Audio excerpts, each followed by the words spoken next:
So here is one of the more interesting and fun things to do with the cattail. What does this look like? Nice long shaft, pointed end with a bow. So I'm going to show you here very quickly how we are going to make an arrow. So again, we want to make sure that we have the end for the start. So we're just going to take that, we're just going to take my knife and we're going to cut that right off. Done, just like that. So now we have an arrow shaft. So we're going to take the end, I'm going to give it a couple little strikes here with my knife. Not too many, just to make it nice and a little bit sharp there so we have a bit of a direction. Now, you're going to need to put something in that's going to help for a knock or the end of the arrow. So I'm going to take another piece of my leaf and I'm just going to simply give this some support. Otherwise, what will happen is your knock will get ruptured in flight. So I'm just going to take this and all I'm doing is just wrapping it around to give it some support as snug as I can, just like this. Now, when I get to the end of my wrapping, all I'm going to do is keep this last one a little loose, break this guy off, just like that, wrap it around and tuck it through.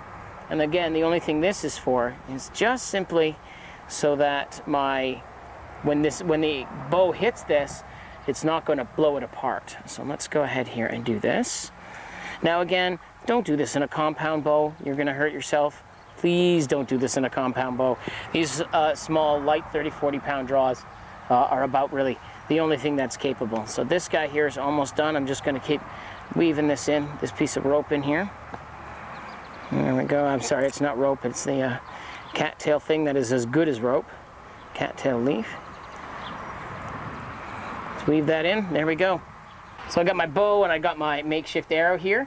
I put a little knock in it and wrapped some of that leaf around it so it may not fly perfectly straight.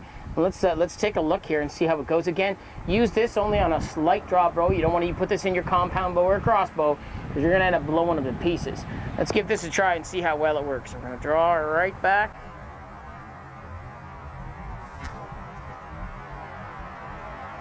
Look at that. It actually stuck in the ground. How cool is that? From a cattail that I harvested in the ditch. Let's go take a closer look. So look at this. It actually stuck right into the ground. That much. How awesome is that? But this is just a piece of fiber that you can find in a ditch not too far from your house. That is amazing. Not only can we eat these, we can use them as weapons, we can use them as insulation. That's freaking awesome. So the next thing I'm going to show you is actually how to extract the starch out of these in a really simple method.